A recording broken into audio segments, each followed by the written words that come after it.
और इस वक्त प्रकाश जावड़ेकर जो है वो प्रेस कॉन्फ्रेंस कर रहे हैं, तो आइए सीधे रुक करते हैं इस प्रेस कॉन्फ्रेंस का। बार बार हाथ धोना सबको ये करना चाहिए। आज प्रधानमंत्री नरेंद्र मोदी जी के अध्यक्षता में कैबिनेट की बैठक हुई और कैबिनेट की बैठक में एक बहुत महत्वपूर्ण निर्णय हुआ कि इस देश को महामारी के संकट से बचाने का जो बेहतर प्रयास कर रहे हैं आरोग्य कर्मी, डॉक्टर्स है, नर्सेस है, आरोग्य कर्मी है, पैरामेडिक्स है, आशा वर्कर्स है, ऐसे सब लोग दुर्भाग्य से अपने देश में उन्हें हमलों का सामना करना पड़ा और अनेक जगह पड़ोसी ही सोचने लगे कि वो संक्रमण के कैरियर्स हैं। ये दुर्भाग्यजनक पहलू है। तो इसलिए आरोग्य कर्मियों के खिलाफ कोई हिंसा या हैरेसमेंट अब बर्दाश्त नहीं होगी और इसलिए उनको पूरा संरक्षण देने वाला एक अध्यादेश आज लागू करने का फैसला हुआ है और राष्ट्रपति जी के हस्ताक्षर के बाद वो तत्काल प्रभाव से लागू होगा। महामारी के संकट से जूझने वाले योद्धाओं को देश जब उन्हें सलाम कर रहा है, कुछ लोग उन पर हमले कर रहे हैं, कुछ लोग उन्हें संक्रमण फैलाने वाले समझ रहे हैं और ऐसी हिंसा या त्रासदी नहीं चलेगी, यह देखना पूरे समाज का और इसलिए सरकार का काम है। इसलिए जो महामारी बीमारी कानून था,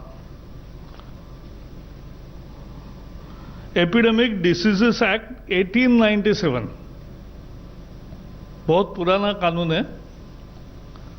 उस कानून के तहत 123 साल पहले वाला कानून है। उस कानून के तहत उसमें बदलाव करके यह अध्यादेश लागू करने का निर्णय आज मंत्रिमंडल ने किया है। अब यह होगा कि इस तरह का अपराध ये कॉग्निजेबल भी होगा और नॉन बेलेबल होगा। ये संज्ञान भी लिया जाएगा, संज्ञान योग्य भी होगा और जमानत न मिलने वाला होगा। 30 दिन में इसकी इन्वेस्टिगेशन पूरी होगी।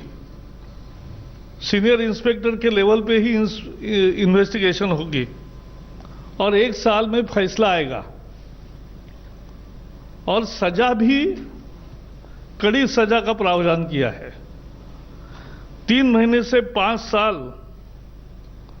सजा हो सकती है अगर इन पर हमले हुए या कोई नुकसान किया और 50,000 से 2 लाख रुपए तक का जुर्माना देना पड़ सकता है। 50,000 से 2 लाख रुपया केसेस के ग्रेविटी पर तय होता है और अगर बहुत गंभीर हमला है, गंभीर इंजरी हुई है, तो 6 महीने से 7 साल तक सजा का प्रोविजन है, 6 मंथ to 7 years। और ऐसे केसेस में जो जुर्माना है वो 1 लाख से 5 लाख तक है। तो भारी सजा भी होगी और भारी भरकम जुर्माना भी होगा। संदेश साफ है, डॉक्टर और आरोग्य कर्मियों पर हमले बर्दाश्त नहीं होंगे। केवल इतना ही नहीं, आज एक विशेष प्रोविजन भी की है अध्यादेश में कि समझो उनकी गाड़ी का नुकसान हुआ, उनके क्लिनिक का नुकसान हुआ, तो जो भी उसकी कॉस्ट है, मार्केट वैल्यू, उसके 2 गुना जिसने हमला किया उनसे वसूला जाएगा। जो भी कोई हमले के लिए जिम्मेवार होंगे उनसे जितना नुकसान हुआ है उसके मार्केट वैल्यू का 2 गुना ज्यादा ये उनसे भरपाई कॉम्पेंसेशन के रूप में लिया जाएगा। वैसे अभी केंद्र के आईपीसी है, इंडियन पिनल कोड है, क्रिमिनल प्रोसीजर कोड है, नेशनल सिक्योरिटी एक्ट है, डिसास्टर मैनेजमेंट एक्ट है और अनेक राज्यों के कानून भी है। लेकिन फिर भी सबकी मांग भी थी कि देश भर का कानून बने और इसलिए आज पूरे देश में लागू होने वाला अध्यादेश आज लागू किया है। डॉक्टर अब क्योंकि कोविड का संकट ये गंभीर संकट है, इसमें बिना टेंशन डॉक्टर और आरोग्य कर्मी काम कर सके, ना उनके साथ कोई हमला होगा, ना उनके साथ कोई जाति होगी, इस तरह की व्यवस्था अब कायम होगी। आपको पता है मोदी सरकार ने ये महामारी का संकट आने के साथ ही अनेक कदम उठाए और सारे आरोग्य सेवा में लगे हुए सभी कर्मचारी, डॉक्टर से लेकर आशा वर्कर तक, नर्सेस से लेकर स्टाफ तक, पैरामेडिक्स तक से लेकर अन्य लोग भी, इन सबके लिए 50-50 लाख का इंश्योरेंस शुरू किया ताकि मद निश्चिंत होकर आदमी काम कर सके। और इसलिए ये इंश्योरेंस का काम किया। दूसरा एक बड़ा फैसला लिया कि आयुष्मान योजना के लाभार्थी, अभी समझो किसी को कोविड है तो वो कोविड हॉस्पिटल में जाते हैं, वो एम्पैनल्ड हॉस्पिटल के सूची में नहीं है, लेकिन फिर भी उसको ट्रीटमेंट भी मिलेगी और उसका खर्चा भी मिलेगा, उसको पैसे नहीं देने पड़ेंगे। आयुष्मान भारत के जो योजना के जो पीएम जय योजना के जो 50 करोड़ से ज्यादा लोग लाभार्थी है, वो अगर दूसरी बीमारी, कोविड नहीं है, नॉन कोविड बीमारी और नॉन पैनल्ड हॉस्पिटल में अगर अभी जाएंगे तो सरकारी अस्पताल के सर्टिफिकेट से उनका भी ट्रीटमेंट होगा और उसका पैसा नहीं लिया जाएगा। आपको मालूम है इस देश में कोविड हॉस्पिटल नहीं था। कोविड हॉस्पिटल क्यों? दुनिया में नहीं था, अपने ही देश में क्यों? और अब अपने जो हॉस्पिटल्स थे और ये नए कोविड हॉस्पिटल बने 723, इसमें अब 1,86,000 लगभग 2 लाख बेड्स आइसोलेशन के तैयार हो गए हैं। 24,000 आईसीयू बेड्स है और 12,190 वेंटिलेटर्स है। तो ये सेवाओं का विस्तार 3 महीने में किया। भारत में पहली केस 30 जनवरी को हुई, उसके पहले चीन में संक्रमण आया, तभी से प्रधानमंत्री हमें कैबिनेट में भी बताते थे कि ये गंभीर संकट है, ये चुनौती सारे विश्व के सामने आएगी और हमें तैयारी करनी चाहिए। और इसलिए तैयारी में जुट गए। जहां पीपीई की बात है, हमारे यहां एक भी फैसिलिटी नहीं थी। आज 77 डोमेस्टिक मैन्युफैक्चरर्स हो गए और 1,88,00,000 इतनी इनको ऑर्डर दी है और रोज सामान आ रहा है। N95 मास्क जो डॉक्टरों को लगाने चाहिए, जो आरोग्य कर्मियों को लगाने चाहिए, जो कोविड के पेशेंट से ट्रीटमेंट का काम करते हैं, उनको लगाना चाहिए। इसकी अभी 24-25 लाख है उपलब्धता और 2.5 करोड़ लगभग ऑर्डर दिया है। तो ये विस्तार है सेवाओं का। तो ये काम किया है और इसलिए मुझे लगता है कि पूरे आरोग्य कर्मियों के आरोग्य परिवार का ही पूरा ख्याल रखने का सरकार का मनोदय है और यही मनोदय आज के इस अध्यादेश से साबित हुआ है।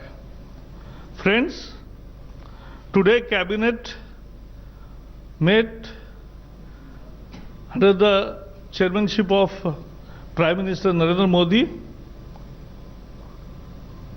and approved promulgation of an ordinance to amend the Epidemic Diseases Act 1897 in the light of pandemic situation of COVID-19.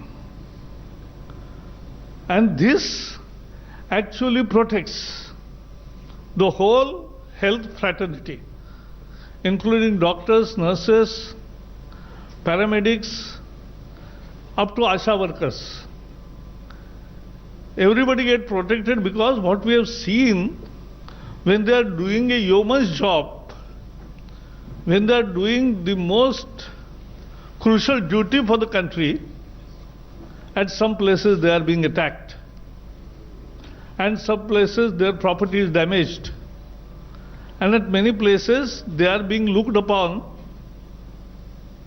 as the carriers of the COVID-19. So be it harassment or be it criminal offense against them in form of violence, for this government, that's a zero tolerance area. We will not allow this to happen in this civilized society, and therefore the ordinance proposes that within 30 days the investigation will be over. Within 1 year the decision of the case will be, the final decision will come, and the punishment ranges from 3 months to 5 years and fine from 50,000 rupees to 2 lakh rupees. And in severe cases where serious injuries, grievous injuries have taken place, the punishment starts from 6 months to 7 years and fine start from 1 lakh rupees to 5 lakh rupees. Today, in the morning, Home Minister Amit Shah and Dr. Harshvardhan, the Health Minister, they had video conference with all medical fraternity representatives.